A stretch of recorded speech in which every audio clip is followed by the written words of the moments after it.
Good afternoon, everyone. My name is Jason Moulden. Let me put up a slide, at least you know what my name is. I work for one of the Microsoft Teams device OEMs. I work for Crestron Electronics. I'm here kind of in a dual capacity for this session today. Crestron is obviously a sponsor for CommsMe Next. Great to see everybody in person. Thanks for coming out. A lot of what I'm going to talk about today is a little bit of my background, having moved from more of a pure AV or audiovisual environment to what is happening today with Microsoft Teams device adoption, and really talk to some of the nuances of the AV practice, and as you're approaching new opportunities, specifically where you're deploying Microsoft Teams devices, what to expect from the other side, and also some strategies for working together. Throughout the session, I will make some reference to various bits of technology. We're not going to do any live demos during the session per se, but we have our booth number 14 in the middle. So if there's anything you want to talk a little bit more about, more than happy. I'll be here today and tomorrow both as part of the session. So happy to talk in a little more detail. So a few things we want to talk through today. Two kind of high-level scenarios is just talking about different approaches between these two communities. The AV community has been around for quite a while now. Crestron is going on 50 years, and if you're not familiar with the company, one of the first, I guess, inventions, if you will, that the company made was a method to automate slide projectors. So if you thought about slide projectors and having to load slides individually, that was really the genesis for the company all those years ago, and then it's developed into other things. But talking about our angles and where each of the industries come from or how we view things. Also want to talk just a little bit about what's happening with Teams rooms, really kind of recap the last about 18 or 20 months and what's happened. And then I want to take you through some technology considerations. As we approach Microsoft Teams rooms, we have two flavors. We have the all-in-one kit, where everything comes on the pallet and we put it together, and then we have the element of anything that sits outside that. What we're finding throughout really, whatever you want to call it, COVID, pandemic, work from home, whatever that catalyst is, what we're finding is that in many cases, a lot of the rooms that we need to enable with Teams actually fall outside those boundaries of the kit systems. So we have to be aware of what the pitfalls are and also some strategies in terms of how to work through. I've got the microphone up here. If you have any questions at any time, please, by all means. Preston, you want to take this down there and I'll throw it to you. Thanks. Okay, so myself, I am on a team within Crestron, which is referred to the Alliance team. We're a specific group. You probably know my counterpart on the team, Graham Walsh, from all of his blogs and everything he does socially. I don't do that. Graham does. I won't be doing that. Graham does. That's the difference between us. I'm kind of behind the scenes a little bit more. But for myself, I started originally in what we refer to as entertainment technology, I think is the word we use today for it. So I got my original start in live audio, rigging, lighting. That's very much kind of where I was born out of. I thought that was going to be a career until I realized that people are willing to work for free just so they can meet Steven Tyler after the Aerosmith show, and there's actually no ability to work in that industry. So I decided, hey, I'm going to do something else, and that's how I ended up in AV. But my role within Crestron is specifically adoption strategy for Teams devices. I also carry Zoom. I know it's not a Zoom conference, but that is part of the job as well, just focusing on the major platforms. Okay? So this course is really a little bit of my story because I had the opportunity to migrate 22 months ago officially from the AV component of Crestron's business, calling on many of our channel partners, and really moving over and having my complete and total focus be on Microsoft Teams devices. And what I found is, it's interesting. I think the analogy I would make is I became a traffic cop. When I would be working with the AV channel partners, I was educating them on all things Microsoft and what would happen with the room solutions and why the rules, or why they didn't know the rules or what rules they needed to know. And then when I would change the conversation and finding myself interacting with the companies that were more traditionally in the UC realm or telephony realm, as I found myself explaining all of the AV concepts. And so it really became a case where I kind of took this on myself to try to educate both sides, because really, if we can blend these two industries together, we can create some amazing experiences. So the first part is the approach vectors, right? If you're familiar, a lot of people flew here today, right? You know when you land at an airport, you have a particular heading you're coming in on, and we very often find that we can have three different approaches to Teams devices, notably from the AV side of the house, For any of our display or audio technology, we have the approach from the unified communication side of the house, whether that's the teams management or collaboration management. And then we also have the security, the policy. And we all approach from different runways, and we all end up at the same place together, but we're all coming from different spots. From the AV standpoint, the traditional approach for anyone from that side has been to really build a solution for a customer. Everything was bespoke, everything was custom. You're building a solution really at I won't say any cost. Obviously some people have budgets, but a lot of the projects I was involved in my career were truly that. I need this type of room and don't really care about the details, everything's custom. And to point number two, part of the customization component for those spaces was the cost. Why is this room so expensive? Oh, because it does absolutely everything you could ever think of. A lot of those dynamics have changed. Microsoft Teams rooms place a different focus on what we're going to do in the workplace than we did before. Specifically, we were dealing with rooms that were dictated by the function. I would have a conference room where I would have a certain type of meeting. I would have a boardroom, I would have a training room. And the difference that we're finding now with all the change is that every room needs to do everything. The Microsoft Teams room experience encompasses calling, presentation, collaboration, video calls, all of it. And we flipped from being purpose-built to being simply scaled. And that changed things. Traditionally in AV, we, speaking from AV, have gotten better over time, but it was always a case where the experience or the combined experience was far more important than the available education. It wasn't until recent years that we've started to see a bigger influx of other communities or groups helping to better educate partners within AV. It was a case where you kind of learned on the job, and many people in their AV career, unlike some of the other groups, simply started in the field, pulling cables, terminating cables, and you worked your way up, and when you were good with installation, you became a programmer. In any other industry, that wasn't a mesh, right? That wasn't ever a case. You wouldn't take someone that started without a software foundation and turn them into someone that was, working on code, but that was the typical progression that we worked through with AV. So really, if we talk about August or September of 2019 is really when the dam broke with Microsoft Teams rooms and the adoption started to kick up. Customers, it was kind of a perfect storm that the devices had started to receive heavy acceptance right at the same time that we were dealing with moving out of the offices and work from home. So it couldn't have happened at a different time. But most of our AV practices, they weren't prepared for the additional requirements, and that's the Microsoft side of the house, right? So many of you that know the rules and how that operates, many of those companies were not necessarily prepared for the change. And again, 22 months now, virtually all of my conversations with any company involved with AV practice has normally been education. Here's telephony, here's how it works, here's how you create a room, here's what a room resource count is, here's Active Directory, all of those things that were kind of tried and true for the other side. We've had to teach and we've had to help these groups learn. So really the intersection, as I kind of alluded to, right? If I take the buses are likely the UC community and the taxis are the AV community, but we're all in the same place together. If we think about skill sets that each of these groups present, the left side would be our traditional unified communications group in terms of what they know, and the right side is really more of what audiovisual brings or what they focus on. The challenge is really this, the intersection points. When you deal with Microsoft Teams rooms, everything on the left-hand side, to be successful, is going to be driven with a lot of those same skills. It's a one-for-one. Not so much with AV. We take out a select number of items. HDCP, if you're not familiar with HDCP, high definition copyright protection. That's what the movie studios use when they press a Blu-ray to make sure that you can't copy that particular item. That doesn't exist in our world.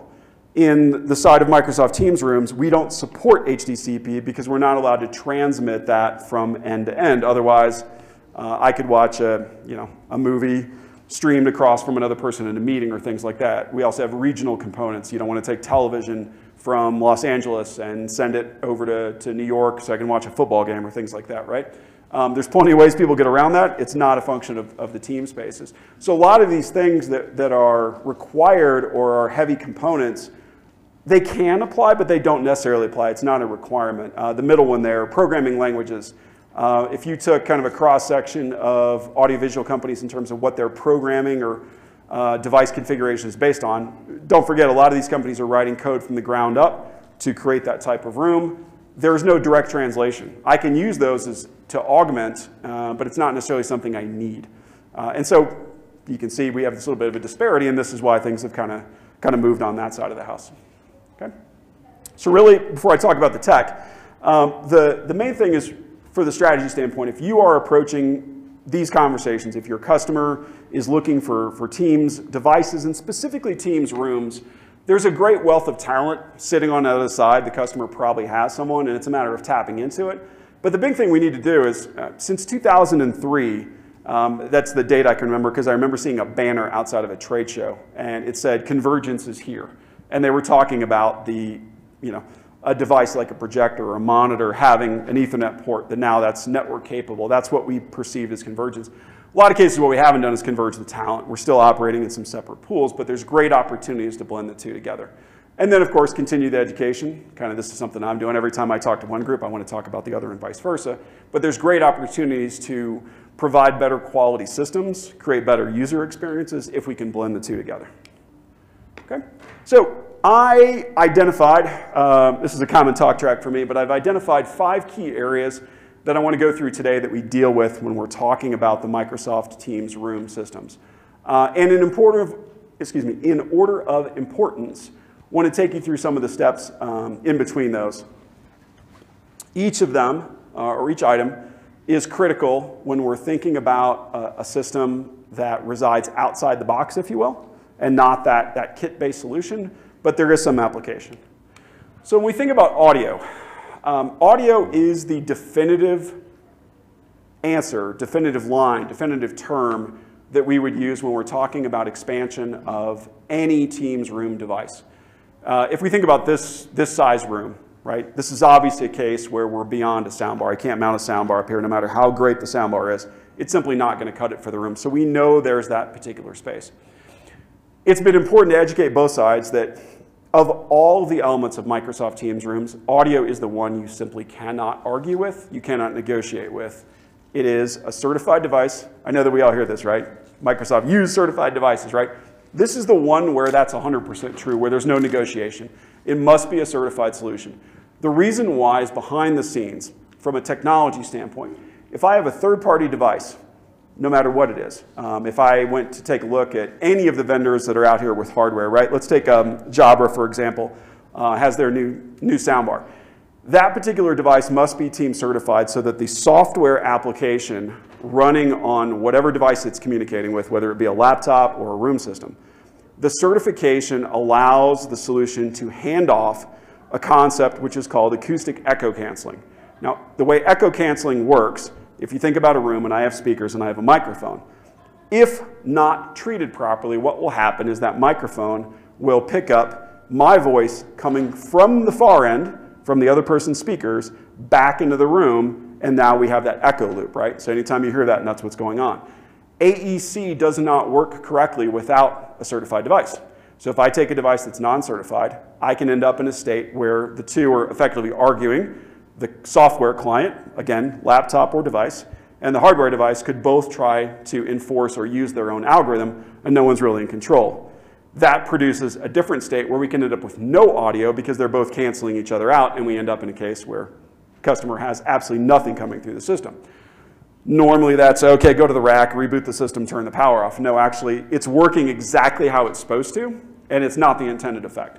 So when you approach solutions and you're moving beyond the soundbar size, even the new Logitech, great new large-scale system, there's that finite limit you're going to be able to get to. And so when we think about these solutions, we want to make sure that we know there's that line and bring in certified audio devices. The tech to talk about today is a technology made by a company called Audinate. And they have a technology called Dante. And this particular technology allows audio to operate in a digital format, and it communicates across your network. So a couple things to be aware of here. Number one, if we think about traditional audio, if we're looking at the backboard, right, we have all the microphones. I have my pack here. We have a mix of different XLR cables and all those things. When we operate in the digital realm, that yellow connection is a Cat5 cable. And so 2 things have happened. Number one, we've moved it into the digital realm, and so now we're dealing with packets moving across the network. But more importantly, we've also reduced the number of connection types. I have a Cat5 cable. So this particular solution, I've got a Shure microphone on the left, one of the most popular microphones on the market. I have 2 of them in my office for Crestron. That's the MXA 910 series. That particular device has the singular connection, or a couple connections in that case, out. They're Cat5 only, it's Ethernet only. Communicates across the network. I can drive it to different destinations. In this case, maybe I have some speakers. The new phase, the new technology to be aware of in speakers is PoE powered and enabled speakers.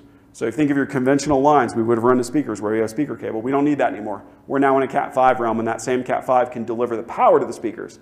So if you think about the number of things I've eliminated in this process, you can see why this becomes very attractive. For our community, if you will, Dante has a very specific and really very, I'll say simple, application. It's very easy to follow. Dante has a number of other applications outside of microphone to Teams room system. The ones I've been involved with from a history standpoint, I've done casinos, I've done some large-scale facilities along these lines, training facilities, ballrooms, things like that. The beauty there, obviously, is moving all that data over the network, getting it wherever it needs to go. But for us, we're reducing those connection points. But our small-scale designs are very easy to manage. It is a packetized traffic. Dante will work on an existing network. You do not need an independent network to do so. But it operates in two flavors. We have an ability to use Dante in a unicast format, so we can move it from one location to another location, and that's how we use it in Microsoft Teams rooms. And then we have the other application, which is more of the large scale, and that's in a multicast format where I can have a simple singular source and obviously allow it to reach a number of destinations, whether it be for paging or otherwise. Audidate, again, which is the company, and the way Dante works is it either can work in a chip format. So a lot of the vendors, Crestron, when we've implemented Dante before, we purchase a chip and we embed the chip into our product. There are some new software implementations of Dante as well to take advantage of. But if you're looking at these style rooms and you're wanting to educate yourself in these cases, Audidate, their website actually has a great training process. You can go through the basics and get signed up for that. If you're approaching any Microsoft Teams rooms at scale, I would definitely recommend start there, because all of the microphone technology that really is leading to those better experiences, it's all going to be based on Dante, whether it's one device or two device. And so that's really the basis to start your foundation. Don't think about it from the audio standpoint. Enhance your knowledge from the technology standpoint. And many of these solutions, even from the Shure standpoint, I have one of the smaller Shure microphones at the booth. They have auto configuration schemes in there now as well, so you don't have to know necessarily as much about the audio end of the equation, but you do need to know the data and you need to know the networking end, so highly would recommend that. Where do we fall down in audio? Number one, we put a small soundbar in a big room. If I had to summarize most of my challenges in the last year or so, it's been that. It's not loud enough. It doesn't pick up enough. And it's simply a case, you need to be conservative with audio. I know that's not great from a financial standpoint, that we want to try to jam the product in there, but bad audio is bad meeting in my book. And it's one place where you want to be conservative. The other thing too is when you're dealing with audio systems, it's always nice to have some backing. If you're moving in one of the rooms, there's a lot of companies that offer independent consulting, whether it be the manufacturer of the product, but there's also independent audio professionals in the market too, that you could just bring them in on a case-by-case basis if you needed to. So my approach, audio definitely can be math and art. There's an art form to putting it together, and that's kind of driven from the live end, but really when it comes down to it, most of these algorithms today are based in math. We need to be aware of that. Too many times we always look for the guy with the ponytail and he was the one that knew audio. That's no longer the case. The advice I give a lot is bracket the effort. You can have a great solution and have an audio professional provide just that component. But there's the demarc line, as I mentioned. The demarc line is the Microsoft Teams room and the DSP, whether it be a hardware DSP or be a software DSP. That is really the line, and if you want to talk about moving or bringing someone else in, that's going to be the line in between. And so I really focus on that. We have a lot of customers that are very successful by having an audio pro that handles that side of the house and that separation between the two. You can ring out a room would be the term to check balancing. You can ring out a room without your core system. Those two activities can be handled separately. And so that's really the case for audio. Okay. Any questions there? All right. Camera considerations. Camera is a topic that's changing quite a bit, and a lot of it's in recent I would even say recent weeks. We've seen a number of announcements from Microsoft and other partner vendors that are bringing some new camera technology to the market. Within the Microsoft Teams space specifically, those features are built into the camera. Some of the other companies are taking a different approach, but for us, it's camera specific. So if you want those latest, greatest features, it's going to be a function of the camera, either a software update to the camera or a different camera with the new tech. Another item I mentioned too, something to keep tabs on or align on, is a concept. You'll see this term on some of the cameras called UVC. That's an acronym for Video Device Class. It's a communication protocol that happens over USB with cameras. And it's used for a couple of things: identification, negotiation, settings, and PTZ is really where it comes into play. Right now, a Microsoft Teams room does not have PTZ controls. There are ways to add PTZ to that device, third party. Crestron, Yealink, Logitech, a bunch of others do that, but it's not native. And so that's going to be a topic to keep an eye on, because if we do get to a point where PTZ becomes native, we're going to be relying on UVC communication to be able to do so. So this is our camera of today, I guess, if you will, the traditional camera. It's a singular shot. We've got a wide room shot. It's transmitting that particular signal up to Teams. What's changing is this, is that we are seeing the camera manufacturers, either software updates or new hardware, provide an ability to have multiple streams emanating from the same camera. And what that plays into is Microsoft's announcement a couple weeks ago, where, and I'm gonna jump off stage really quick, so you can leave the camera for a sec. Where's my speaker so no feedback? Notice here where we have individual participants, and notice our panorama here. These are the same people.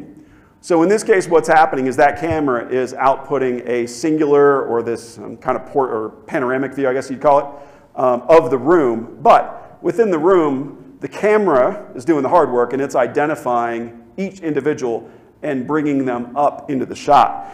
The reason this is important is because we're working through equity issues between workers that are in the office and workers that are at home. Now, it may be inverted based on what you think. A lot of executives I've talked to believe that the worker at home is going to be the one suffering from the experience. And that's actually, it's the reverse. The scenario is, if you thought about the individuals, so if I see Charlotte over there on the right and the others, if you think about the fact that those 4 individuals didn't have individual representation in the meeting, and we only have the group view, it's tough to tell who was talking. You can't necessarily attribute. If you're familiar with some of these systems, you know we have transcription, and the transcription would come from the room in that case. And so now a comment could be attributed to any of the 4 people, and the gentleman on the right could say something, and the gentleman next to him in the blue blazer, he may, oh, I heard that in the meeting, it was in the transcript. We have some identification issues. And so these types of experience, really we're looking to give those individuals that are back to the office parity with those who are not back or are remote in those cases. So it's important that we see that there's both sides of it. I have worked with a number of customers who have employees back in the office. You're gonna laugh. They're requiring their employees to bring their laptop into the room, turn the audio off, and use their camera on their laptop in order to produce this effect. Obviously some challenges. Number one, most of those users don't turn off their audio correctly, and we have 2 to 3 minutes of lost time on whose mic is open, whose speaker is turned on. Number 2 issue, bandwidth. I had a conversation with an infrastructure director, and we sat in this meeting, and okay, this is what we're gonna do. And I pointed to him, I said, are you good with this? By good with this, do you mean 10 people in exactly the same meeting consuming all that bandwidth for no good reason? Yes, that's what I'm referring to. Absolutely not. So there's obviously some other parties that are involved here. So there's a few layers to this to unpack. I won't go through all of them today, but you have this idea of individual representation. I think the term you may start hearing more that I've seen thrown around on social media is one in a box. This is this direction from leadership, one in a box, indicating that I need to have a singular person represented equally in all those spaces. So there's that part. There's also a component that's under development by camera manufacturers and Microsoft, which will help to identify the active speaker. And potentially we could be in a case where instead of having the quad We have the panoramic view, and the person who's speaking shows up in larger view. That's an option. And a few other things that are happening down the road. This particular view represents what Microsoft's referring to as a dynamic view within a meeting. We've seen some other versions. This is actually available on the web, which is why I use this one. We've seen another version that actually takes and puts a yellow frame around the individuals so that you know they're speaking from a room together, right? So the key here with this tech is there's a certain number of cameras that are going to be able to support it with firmware. Otherwise, there's going to be a new range. And so up until this situation, a lot of our camera, it was all optics, right? What's the distance? Is it digital zoom, optical zoom? You know, how many feet can I shoot? Things like that. We did have some measure of intelligence with framing controls, things like that were great. But this is really a kind of a major change that we're going through. And so today, you know, one of the challenges we have with some of those cameras is fringe activity becomes a little bit of an issue. We get a camera that's intelligent, but it's grabbing a reflection off the glass, things like that. The items are constantly improving, but it's something to be aware of in these cases. And then the other part is traditional cameras. We don't have, it's kind of tricky. We don't have a category right now with a team's room to use a traditional camera. When I say a traditional camera, I mean a singular camera, maybe broadcast-based. It isn't a USB camera per se. It might have a different connection. It might be HDMI output, SDI, or something like that. There's a place and a time where we still need to integrate those back in, but it's not in the certified category. So we still have to work through some of those challenges. I did a auditorium for a customer, I want to say about 500, 600 seats. And we needed to use the broadcast cameras that were built in the building, and we needed to make that into a team's room. So there are cases where you may be pressed into doing that. It's certainly a challenge, but again, we'd like to be team certified in every case. That's the goal, but there are applications where we need to make sure that that room runs on Teams and doesn't run on WebEx or something else that can support other camera types. So when I approach cameras, my rules, right now, it's getting better, but intelligence and optics may not be the same thing. A lot of our devices that have framing control have a certain field of vision. Continue to improve, like I mentioned. It's a lot of change in progress.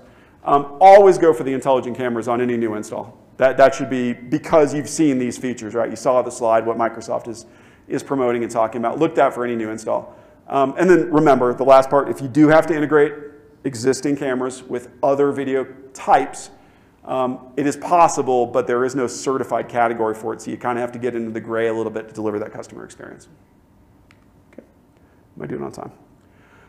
Control, a little bit specific to Crestron. I will openly say there's a number of vendors in this space.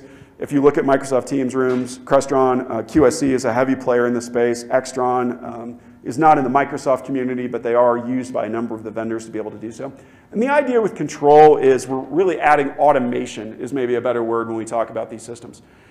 We can certainly augment our experiences with control. The one thing I always say to anybody designing control is do your job. What is the purpose of automation in a large-scale room? It's to reduce friction for the user so they can press one button and have 10 things happen and they don't have to know all the nuances of the various system. And the other part is, again, the analogy I make is be the referee, right? If you watch a sporting event, if you notice the referee, something has gone wrong. If you don't notice the referee, that means he's done his job correctly. Because nobody ever applauds the referee. You notice the referee if he makes a bad call or makes a mistake or the game's too long or instant replay takes too long. So that's the role for me of control in these solutions. It definitely can enhance the experience, but you don't want it to be front and center among the other parts. Okay, I'm skipping ahead. So in this case, again, speaking from Crestron, simply from the standpoint of what I know, we have two different workflows that we can be aware of. The yellow workflow. Microsoft, earlier in the year, started opening up the door to an API that's available to the OEM partners that allows us to take some status flags from what's happening with the device and export them. So one of the things I do in one of my facilities is there's a flag that indicates when the device is in a meeting. And when the device is in a meeting, I want to make sure that the output of the Teams room system is always available on the display. When the system is not in the meeting, I actually drop that signal and I put up digital signage instead. I have a video loop that needs to play in the solution. And so that would be a workflow where I'm influencing other factors on the basis of information from the system. The opposite workflow, through some of these other technologies, again, this is not just specific to Crestron, but I can use sensor technology and I can use it to influence the system. One of my favorite parts is Most of our Microsoft Teams Room console devices have some type of proximity sensor, so when you walk up to it, it turns the room on. What if your room is 30 feet long, and what if that touch panel's in the middle of the table, and what if the last person that was in the room turned the touch panel around backwards, so that no one walking into the room, that sensor will never turn on, right? These are the types of things. So we look at these alternate workflows where I can have an aux sensor when I walk into the room. As soon as I walk into the room, the system lights up and turns on. Again, augmenting that experience. The end customer doesn't have to know why it turned on or what the tech was. All they know is they had an amplification of the experience because the other device wasn't being used or the room was too big in that case. There's another element to this. And when I think about the yellow workflow, it's not just an API.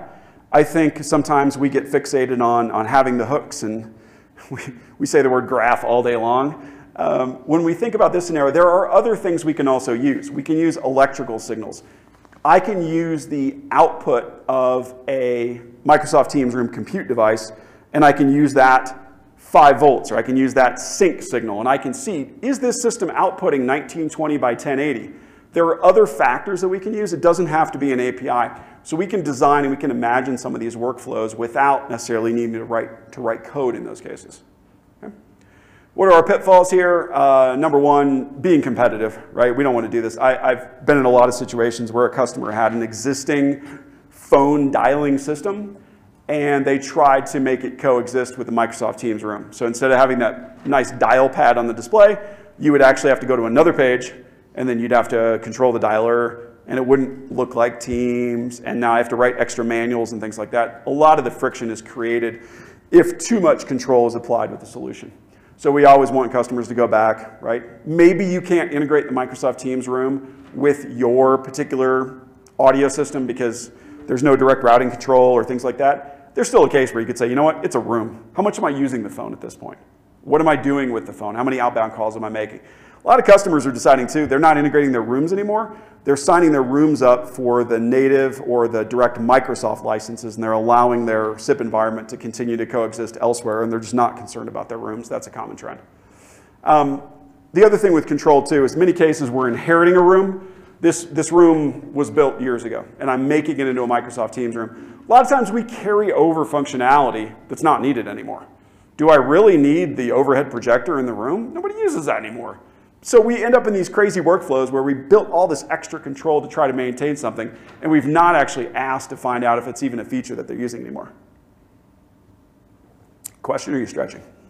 Okay, no worries. You almost got a mic throw there. It's all right. You can throw it if you want to. I don't mind. So here's my approach, right? Number one, think beyond the API. APIs are great. It's a slow burn. We're getting things, but there are plenty of other catalysts that we can use in these solutions to make it better concept. And cost is a big one, right? Everybody gets in this case, oh, I'm just going to write a couple lines of code. Yeah, the code might be more expensive than looking at things from a hardware standpoint. So you always want to evaluate both. Having about 10 years in the field away from Crestron as an independent consultant, as a designer, that was always the case. Yeah, Jason, just write some code. Take care of it. You'll fix it. Like, no. When you see my bill for these services, it will be more than just reevaluating to do it right in the first place. So don't get sucked into that trap with control. Okay, video. We think about video, another topic that I think has changed somewhat recently. Of course, that display type will be based on room. We're inheriting a lot of display technology, whether it be a flat panel projector. The second point is a good thing. Video transport options are saturated. We have so many different ways now to move video from point A to point B. If that HDMI cable, whether it would be, I don't know what we're running here, if we're running long HDMIs or what in these cases, or we have got some type of balun or connector, things like that. There's so many options out there for it now too. We have all these different methods to get from A to B. Did you guys see the front row experience? Everybody familiar with these pictures, right? So I will go out on a limb and get in trouble for saying this, but my expectation in talking to a number of resellers and integrators is that this will not be every room. Not every room is going to be able to be a front row space, right? Because of all the different elements that go along with it. It's gorgeous, don't get me wrong. But this won't be the majority of the rooms. Most of our rooms are configured in a horseshoe. They've got a long table. I don't have necessarily that flexibility. The original designs that we've seen that led to this room were actually done, I don't have a laser pointer, but at the top of the screen over there, see the 2 black dots? That's actually a short throw projector. I don't think that those two are necessarily going to mesh together, because for the person that's making this type of investment in this space, they're probably going to go for a little bit different tech in order to pull off the display. So the tech that you should be aware of is a new technology for displays called DV LED, or direct view LED. It can manifest itself two different ways. You can have the individual LEDs mounted to the board effectively. There's also an element of buying these chips, so SMD, and you effectively bring them together in the manufacturing process. A lot of the vendors are going to SMDs. But the idea behind these is now I can create an LED wall in the room. If there was one thing to take away from this section, or maybe even this whole thing today, was understanding what pixel pitch means. It's a term that gets missed quite a bit. Pixel pitch is the distance from center to center, so you can see there in the yellow lines, and it's always going to be measured in millimeters. Down there at the bottom, your relative viewing distance. Every 1 millimeter of pixel pitch between the LEDs, you need to be 3.5 feet away. So if I end up with a case where I have a display wall, right, and we go back, and we think about this, you think about what the distance is between those, right? We're probably close on the other side, maybe 3 to 4 feet there, something like that. So it is possible to build this type of experience with DV LED, as long as I have the device with the right pixel pitch. Of course, the smaller the number in these cases, closer you get to 1 or lower, the more expensive the tech is going to be. The higher the number, 4 millimeters, whatever it is, then obviously the price is going to come down, but it also increases that viewing distance away, right? If you go to an outdoor fan fest or any of those where they've got the screens up, normally if they're doing anything that's LED based, normally the pixel pitch is going to run between 4 and 6 for most of the technology, the rental equipment that's out there today. LG and Samsung, both of them now have DV LED solutions where the pixel pitch is less than 1. They're not cheap, don't get me wrong, but if I were to ask you, the type of person that's going to use this room, how many of these rooms you're building in your organization, and maintenance on a room like that of getting up with the projectors and things like that. The other thing's a little bit missing is when you do DV LED, you have these little modules, right? And you're effectively plugging it into the wall, and then it links up. You can make any size, shape. This is what's driving a lot of our curved walls. If you've seen the lobby, there's a building in New York where it's a lobby and it's a waterfall around the elevators, things like that, all DV LED. So this is a tech to keep an eye on if you're being asked to look into and deploy these. I'm not as keen, the AV guy talking, on the projector approach because they use a technology called edge blending. And what it means is the projectors actually have a bit of overshoot where they're projecting the same image, okay? A couple things can go wrong there. Number one, HVAC, mechanical, noise, people, ladders, because if you start to skew or those projectors get bumped, which they do, or people playing football in your room and throwing something against the projector, it's happened, you end up in a skew where your pixels don't match up anymore. The other thing that happens too, yeah, Jason, there's all kinds of new projector technology. There's laser projectors, and I don't have to worry about some of those things. There are longer-term scenarios with those types of projectors. You're not replacing the lamp, but basically over time they operate, and again, technology is improving, but at a certain point there was a fall off in brightness, right? And so at a certain point now, if one fell off before the other, now I've got the mismatch. So you really have to look at this. If you're being, and I bring this up for two reasons, teams and front row. DV LED is probably the technology of choice to consider. Just look at that viewing distance between the two. Okay. The other one is transport. I mentioned, okay, I don't know if it's me or what I'm doing here. The other one's transport. So one of the easiest technologies to deploy, if you need to move content, right? If the Microsoft Teams room system is in the back and I need to get a projector to the front, is a technology called HE-based-T. It's a company called Valens, V-A-L-N-E-N-S, and they manufacture, very similar to Dante and Audinate, they manufacture a chip. In this case, it's not a full printed circuit board, it's actually just the processor or the microchip. They then sell that particular chip, and then individual vendors can take the chip and they can build it onto their hardware.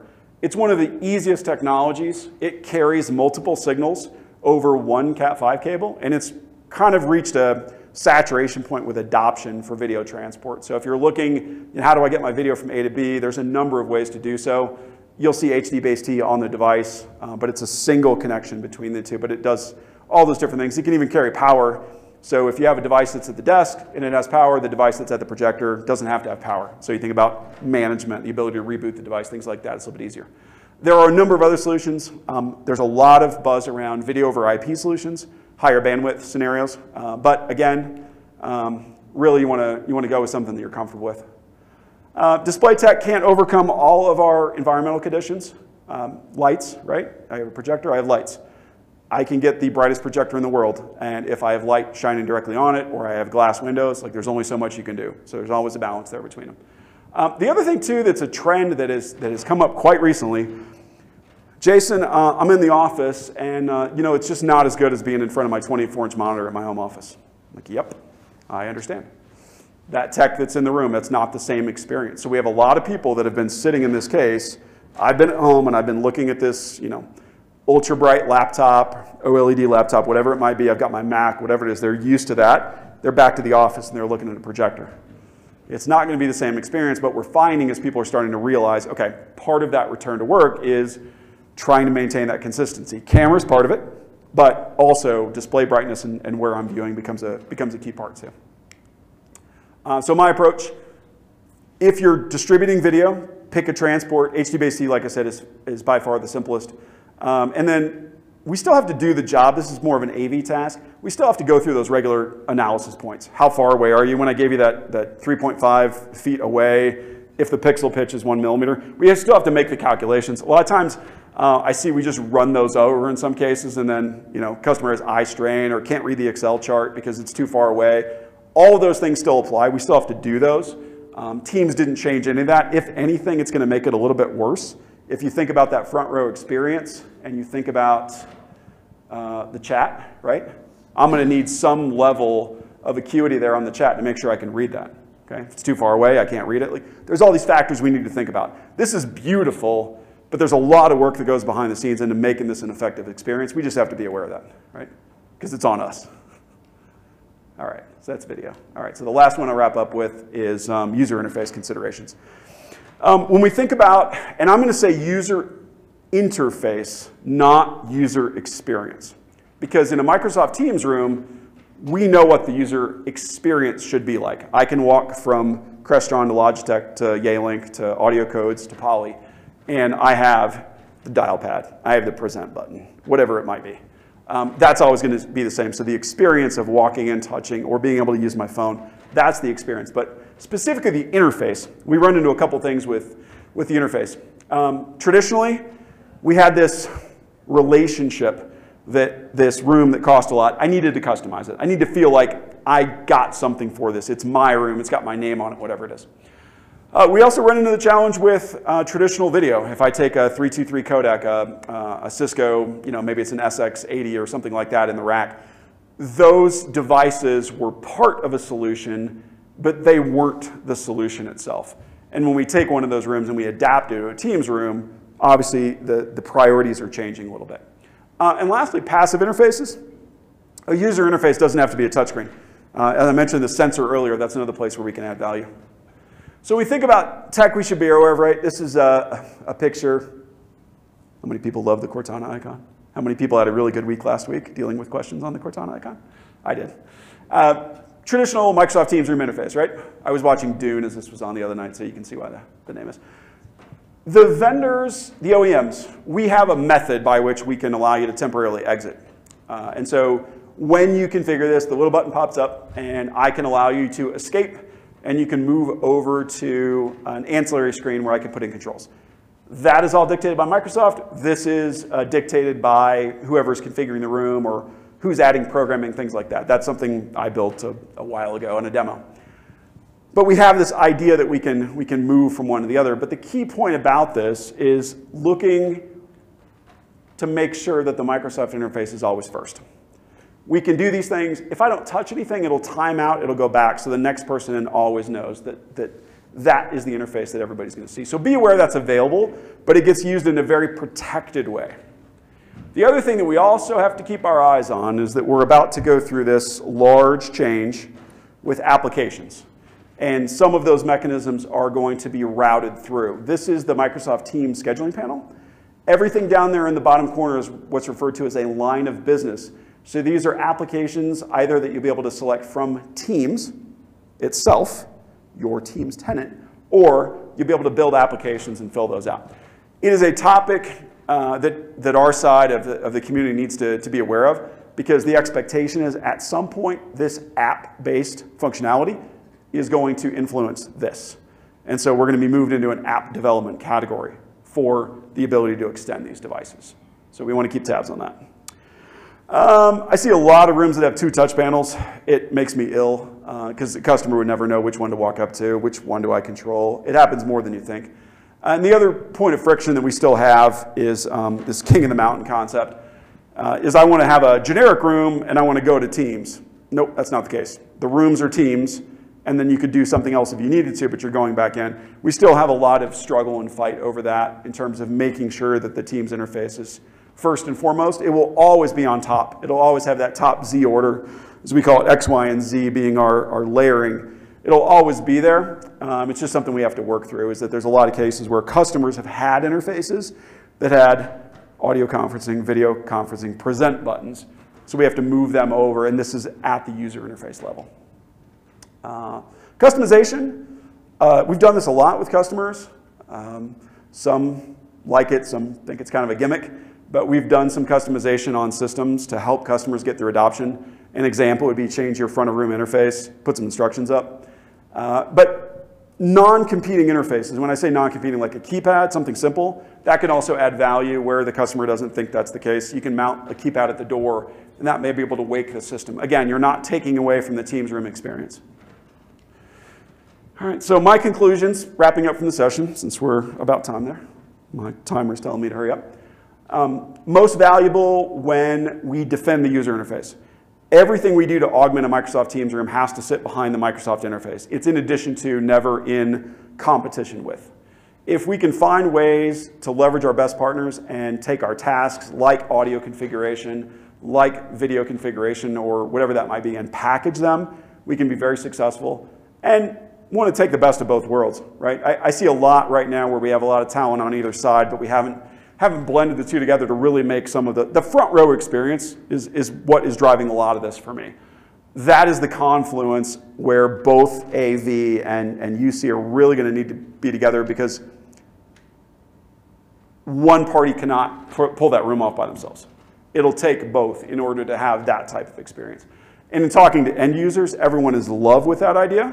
I don't know when they find out how much it's going to cost, if they're going to be as much in love with it in their systems, but still, it's very attractive, and it's kind of nirvana for where they want to be. All right, so that wraps up my session. Get the sponsor note in there. It's great to see everybody again, number one. You do have evaluations. Any specific notes on evals? I don't know if you guys see this in the app or anything to be aware of on course evals. Is in the Just Attend app. Yeah, it's in the app. Is in the app? Okay, perfect.